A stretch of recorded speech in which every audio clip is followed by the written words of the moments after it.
What's up, everybody? My name is Christian Shearer. I'm the CEO and co-founder here at Regen Network. I'm here to deliver our weekly update. It is 6:30 Eastern Standard Time on May 7th. One of the questions we've been asking ourselves since the very beginning of this project at Regen Network is, what does it mean to have a whole and healthy food system? What does that actually look like on a planet with 7 billion people? Certainly isn't healthy and whole right now. We continue to see food delivering high rates of diabetes and obesity, not only in this country, but around the world. We're watching farmers struggling on their lands. Their profit margins are getting squeezed. Their profits are going down and down. They're being told to go big or get out. And the food system isn't working for the ecologies either. Agriculture is one of the largest contributors to global warming on the planet, and arguably the highest contributor, even above fossil fuels throughout history. So we need to shift the way that agriculture works, What does it mean for agriculture and food systems to be whole and healthy? I'm going to leave that question for you. It's one of the things we're working on here at Regen Network, trying to build technological tools to help make that happen. I'm super proud to announce that Regen Network was named finalist in the Keeling Curve Prize. Each year, the Keeling Curve Prize awards hundreds of thousands of dollars in prize money to projects across the globe that have significant potential to reduce greenhouse gas emissions and increase uptake. They've vetted our project and decided that we deserve at least to be finalists. We'll find out if we actually win one of the prizes in the coming months. I'll keep you updated. We're also finalists in the selection process of one of the most well-known technology accelerator programs. We're in the process right now to find out if we're selected, and if we are selected, we're excited to join the program, offer a lot of value to the other groups that are there, and gain a lot of value from the insight and experience of the team that's running the program. Product development updates. First of all, Sarah, who's the head of our product and piloting team, welcome to your new place in Argentina. I'm so excited for you having settled into Western Argentina and finding your place there. I'm gonna have to visit you soon. So we're making great progress on our third test net. We've added the first draft of our claims module related to the ecological claims design, and that's going into the Green River release that we're updating currently. So the Green River release has to do with documenting ecological claims. We're working on how to structure those claims. So there's a couple different parties that are making claims when it comes to ecological claims in our system. First of all, it may be that a farmer wants to make a claim about what's happening on their land. And then also there's a layer that we're calling the verifier that's going to have to make a different type of claim about the same action. So for example, a farmer might say, I claim that on this specific piece of land associated with this geolocation, in this year, in 2018, I used these specific strategies or had these specific outcomes associated with that land. How do we structure those claims for the farmer? And then for the verifier, might have to do with the exact same claim from the farmer, but the claim sounds different from the verifier's perspective.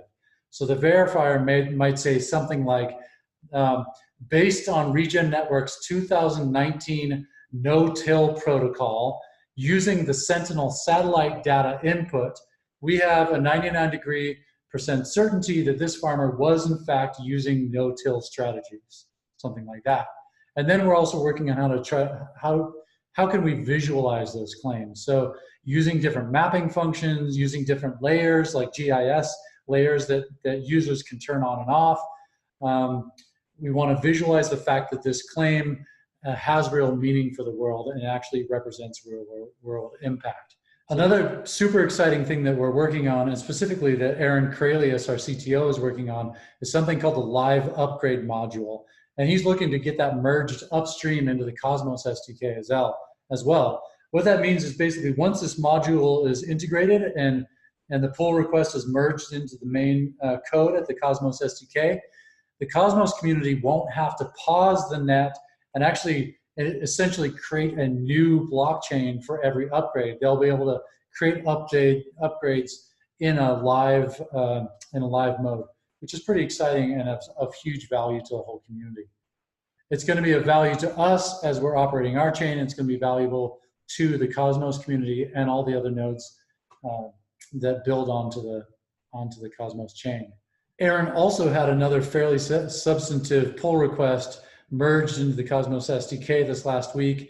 It was pull request 4232. It has to do with custom key types and address formats. If you're interested in that, you should go check it out on the GitHub repository for the Cosmos SDK.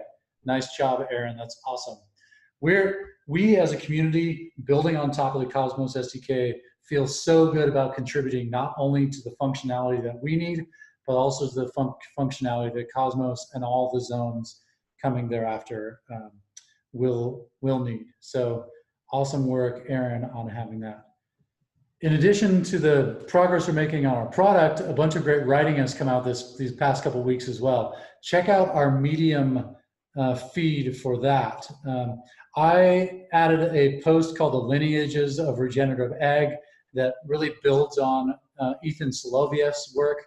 And the purpose of this paper is just to recognize that, as we're discussing regenerative agriculture, there's a bunch of different ways that the community around regenerative agriculture actually uses the term regenerative ag. In fact, Ethan Soloviev recognizes 5 different lineages of the term regenerative agriculture. I don't think they're ever going to come into one, and there's going to be one clear definition of what regenerative agriculture is. So I think it's just helpful for all of us to understand the context and understand the 5 different ways in which someone might be using that term. Check out that blog post. Gregory posted part 1 of his series on the triumph of the commons. He's been working with exploring what it really means to be building the commons. It's one of the aims of our project, of what Regen Network is trying to do here, is build the value and get away from the tragedy of the commons that the consumerism and capitalism is currently creating in our society. Gregory also posted a blog post which is getting a huge amount of traction called How to Choose a Blockchain, which really dives into the reasons why Regen Network chose the Cosmos SDK as our blockchain foundation, why we didn't go with Bitcoin or Ethereum or any of these other choices that we could have gone with. Super interesting, check that out. I also want to give you a little sense of where we've been and where we're going in the world in the past few weeks and in the next couple of weeks. I've been on the road a lot, communicating with clients, communicating with investors, speaking at events, and we'll continue the travels into the next few weeks. Our team is dispersed all over the world. I just want to share with you a little bit of that. So this past week I was in Miami for the Money for Good conference. It was a really great conference that brought the impact investor world together just to discuss what people are thinking about, how we measure impact, how VC firms are thinking about impact and thinking about the way in which they consider investments into that space, and how startup companies like ours are really creating innovation and taking a different tack in terms of how we approach that world. I met some great projects at that event. One of the projects I met that I want to call out is a project called WorldTree.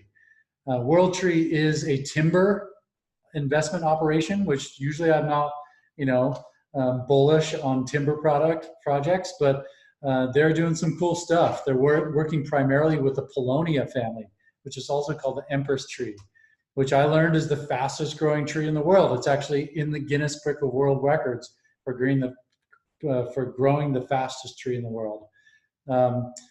WorldTree is teaming up with some awesome organizations around carbon sequestration. They're measuring their carbon. They're measuring the growth rate. They're harvesting their timber trees at 10 years.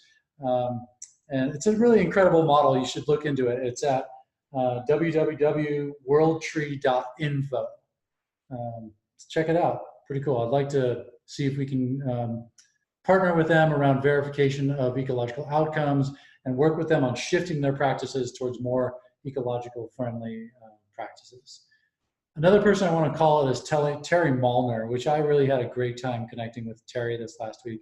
He's been on the board of Ben & Jerry's for many years and is currently, shifting his life to what he calls the maturity of our culture. He's really inviting people to see that as we move through our lives, we need to move away from this idea that we're all in competition with each other. And if, in fact, that we're all actually separate beings. Remember that we're not as separate as we think we are. We're all on this planet. We're all in this together. It's time for us to have a little bit more love and support and compassion for each other. And when we truly see ourselves as not separate from each other, our actions will follow. Thanks so much, Terry, for the good work you're doing with that project. So where are we going to be over the next month? Tomorrow, I'm actually going to Boston with Gregory and Aaron. We're going to be dropping in on the Boston Blockchain Week. It'd be awesome to see you there. Next week is New York City Blockchain Week. We're definitely going to be spending some time there, connecting with the Cosmos community, connecting with the Ethereum community.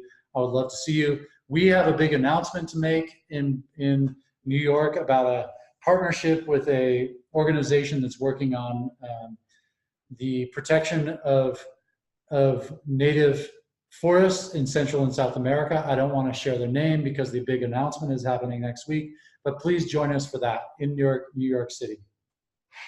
Following my time in New York, I am flying out to Aspen. There's an amazing project called Earth's Call happening in Aspen on the 18th and 19th of May. Check out Earth's Call on the web. There may still be spaces available. It is put on by an organization called Lever for Change, which is funded by the John D. and Catherine T. MacArthur Foundation.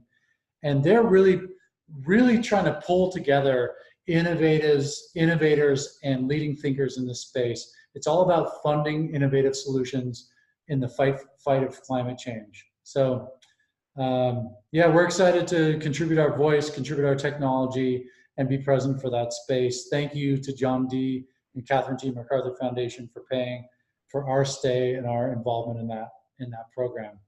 And immediately after that, I'm flying out to San Francisco, taking part in the SEED gathering, which is an impact investment event put on by the same folks who are putting on Transform. SEED is happening on the 20th and 21st of May. Transform is happening on the 22nd, 23rd, and 24th. I'll be speaking both in a main stage presentation and leading a panel talking about technology in service to regenerative agriculture. So please join us at Seed and Transform in San Francisco. We'd love to have you there. Also on the 25th of May, I'm joining Joel Glansberg from the Regenesis Group for a program called Pattern Mind. I would love to direct you towards that. If you look down in the details of this YouTube video, I'll put a link in there for the connection. I know that we'd love to help Joel fill that program. He's an amazing thinker, and the work from Regenesis Group on Story of Place is transformative. So I'd love to see you there. Take part in that program. And last but not least, I'd love to share with you what's inspiring us at Regen Network right now. First of all, I want to share a little gratitude to one of our team members. Giselle Booman this week deserves a special shout out. She's our PhD ecologist living down in Argentina. I am so impressed with the meticulousness of your work and the lightness with which you carry yourself. I've had nothing but enjoyment and pleasure in working with you. You produce incredible quality work and uplift what this company is doing. So thanks, Giselle, so much for continuing your great work here at Regen Network. I look forward to many years of working with you. A book that's inspiring me, one of my favorite authors, Wendell Berry. He has a book called Jayber Crow. For any of you who haven't read it, it's one of his fiction books. It's just such an incredibly beautiful book. Some of the music I'm currently listening to, you should check out the salsa version of Lost on You from the Cubaneros. It's such an awesome song. Check it out. I'll put a link down below to their YouTube video. And a project that you should know about if you don't know about it is the Regrarians. The work that Lisa and Darren Doherty are doing with the Regrarians is unbelievable. They're collecting and disseminating an incredible amount of knowledge about how to run profitable regenerative agriculture projects. They are currently fundraising for the Regrarians Handbook. If you contribute towards their fundraiser, you're definitely going to get a book, I presume, at lower price than when it comes out. because this thing is going to be a massive collection of information about regenerative agriculture and the strategies to help you succeed. So check out the Agrarians, amazing stuff. And a farmer inspiration that I want to call out is a guy named Joe Jande. He's an organic farmer in northern Thailand. He's been one of the leading voices in the seed saving movement and the anti-GMO movement in northern Thailand. He's a friend of mine, and more than his work in seed saving and the anti-GMO movement, for me, is just the way that he inspires people to remember that having authentic and deep relationship with the soil and with your own food is an incredibly joyful thing to do in your life. Thank you so much, P. Joe, for your contributions to the movement in Thailand and to this planet. And lastly, I just want to leave you with a quote from Wendell Berry. To cherish what remains of the earth and to foster its renewal is the only legitimate hope for survival on this planet. Thanks for all the efforts that all of you out there are making. And thank you for your participation in the community at Regen Network. Let's keep up the good work.